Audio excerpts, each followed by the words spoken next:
Hello everyone, welcome back to my channel. Today we are going to see about non-pneumatic anti-shock garment.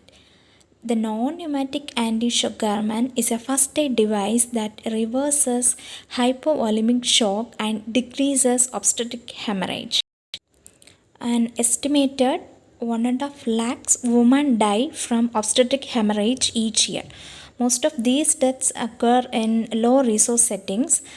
Death from obstetric hemorrhage is particularly horrific because it is preventable one.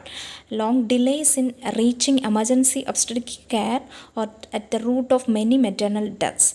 Definitive hemorrhage therapies, blood transfusions, and surgery are often hours or days away from the home or facility where many birthing women begin to hemorrhage. One recently recommended first aid device for obstetric hemorrhage is the non-pneumatic anti-shock garment. This non-pneumatic anti-shock garment is a lower body suit of articulated neoprene and velcro segments. It provides lower body circumferential counter pressure that restores blood pressure to the vital organ. About the history of non-pneumatic anti-shock garment, in 1903, George Cryle developed the first hypovolemic compression suit. It increased peripheral resistance, reduced bleeding, and sustained blood pressure. The concept was reintroduced during World War II, that means Second World War, when the anti-gravity suit was developed to prevent syncope during a rapid ascent. Syncope means fainting or sudden loss of consciousness. During the Vietnam War, G suits were used to resuscitate and stabilize battlefield casualties. The G suit was later modified from a full body suit to a half suit called military anti-shock trouser or pneumatic anti-shock garments. Then about the mechanism or how it works. It provides circumferential compression of the abdomen and legs, reduces total vascular volume while expanding the central circulation. This garment application results in increased preload, peripheral resistance, and cardiac output. This is a lightweight, relatively inexpensive, washable neoprene suit composed of articulated horizontal segments with 3 segments on each leg, one segment over the pelvis and another over the abdomen, which includes a foam compression ball using the three-way elasticity of neoprene and the tight closure of the velcro. The garment applies 20 to 40 mmHg circumferential counter pressure to the lower body to reverse hypovolemic shock by shunting blood to the vital organs. Okay, this is the garment. It has 6 segments. Okay, see this picture. 1, 2, 3, 4, 5, 6. Totally, this non-pneumatic anti-shock garment has 6 segments. See how it works. This is the mechanism. Severe bleeding deprives vital organs of oxygen as blood accumulates in the lower body. Okay, when the blood accumulates in the lower body, it leads to deprivation of oxygen to the vital organs. This non-pneumatic anti-shock garments reverses a shock by shunting blood from the lower extremities and abdomen to the vital organs. And contraindications for this non-pneumatic anti-shock garment: injuries above the diaphragm. If the patient has any injuries above the diaphragm and congestive cardiac failure and pulmonary edema, then patient has viable fetus. Viable fetus nothing but it's live fetus.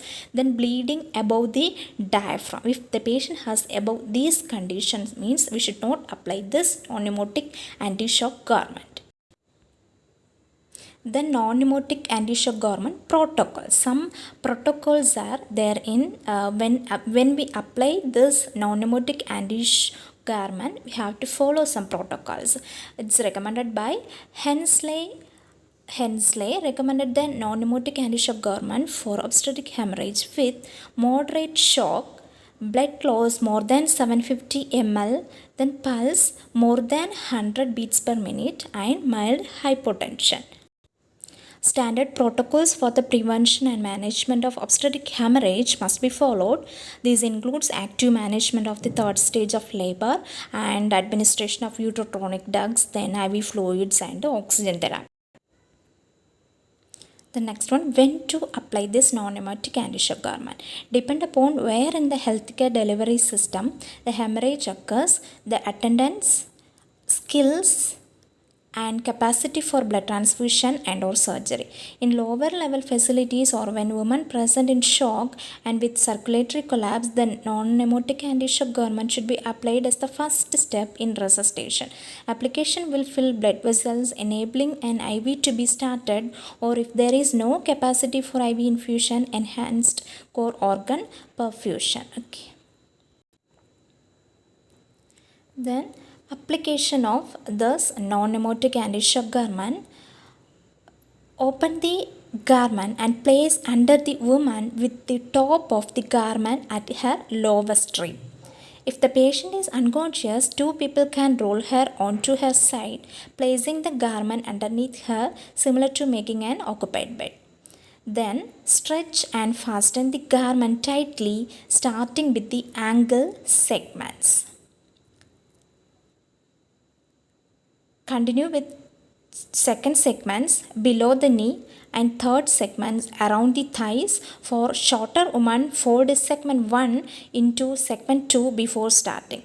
Secure the pelvic segment tightly at the level of the symphysis pubis. Only one person should secure the pelvic and abdominal segments. Place segment 5 over the umbilicus close by securing segment 6. Okay, already I told this non-pneumatic anti-shock garment has 6 segments. Okay, step 1 is place now this garment under the woman with the top at the level of lowest rib.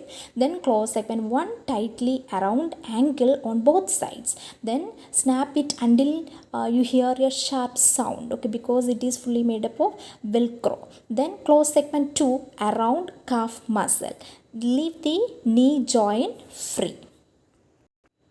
Then place segment 5 with pressure ball directly over the umbilicus. The segment, fifth segment has one pressure ball. This pressure ball directly give pressure over the umbilicus, because after the delivery within 24 hours, okay, up to the 24 hours, the uterus will be at the level of umbilicus. So it give pressure over the fundus of uterus. So this will leads to prevention of hemorrhage. Obstetric hemorrhage will be prevented by this pressure over the umbilicus. Then close the garment using segment 6. This garment should not be too tight because it will restrict breathing. We have to ensure patient is breathing normally after the application. In case of uterine atony, administer uterotonics and massage the uterus without removing this garment. And this garment is very flexible enough to allow the massaging. And after that, we can ask some question to the patient. Are you comfortable? Any breathing difficulty? Is it hot inside the garment? Do you feel itchy? Then a removal of non-pneumatic anti-shock garment. The garment must be removed only under skilled supervision in a setting where vital signs can be monitored and there are adequate IV fluids. The garment should not be removed until the woman has been hemodynamically stable for at least 2 hours with blood loss less than 50 ml per hour, pulse less than 100 beats per minute, and systolic blood pressure less than 100 mmHg. To safely remove the garment, start with the ankle segments and proceed upwards. Then allow 15 minutes between opening each segment for the redistribution of blood. Then check vital signs. When we start to remove this garment, patient must be stable for 2 hours, then bleeding less than 50 ml per hour, pulse less than 100 beats per minute, and systolic blood pressure less than or between 90 to 100 mmHg. Then patient should be conscious and aware. Then if systolic blood pressure falls by 20 mmHg or the pulses increase by 20 beats per minute, rapidly replace all the segments and consider the need for more saline or blood transfusion. If there is recurrent bleeding, replace the garment and determine the source of bleeding and further action for treatment. If the garment is removed incorrectly, by opening the abdominal section first, by prematurely removing the garment before the woman has achieved hemodynamic stability, the woman will suffer immediate shock. It is therefore essential to follow the removal instructions exact. We have to follow the removal order. Remove segment 1 and wait for 15 minutes, then check pulse and BP, and if vital stables, remove segment 2, then follow same principle till removal of the segment 6. Do not remove this garment before all vital signs are restored. Early removal of this garment can be dangerous or even fatal. Storing of this garment. Clean garment with disinfectant and running water and dry. Keep folded garment in a clear plastic bag. Store in a visible and accessible place. Always store at the same place. Ensure everyone knows the storage place. Storage place should be displayed prominently. And the referral center must send a replacement garment after receiving the patient too. Then patient management with non-pneumatic anti-shock garment. If the garment has been placed as a first resuscitative measure, initiate the next steps in hemorrhage protocol, calling for help, assessing vital signs, finding source of bleeding, giving IV fluids, uretronics, etc. Then this garment permits complete perineal access. Thus vaginal procedures can be conducted with the garment in place. Uterine massage can also be performed with the garment in place. If abdominal surgery is necessary, open only the abdominal or pelvic segments immediately prior to making the first incision. Replace them rapidly as soon as surgery is complete. We can do pelvic examination, lithotomy position, then repair of episiotomy, perineal tear repair, then repair of vaginal lacerations, repair of cervical tear, then bimanual compression, and all the procedure we can do with this garment. Advantages of this non-pneumatic anti-shock garment: 50 to 78% reduction in blood loss, 50 to 55% in reduction in maternal mortality rate.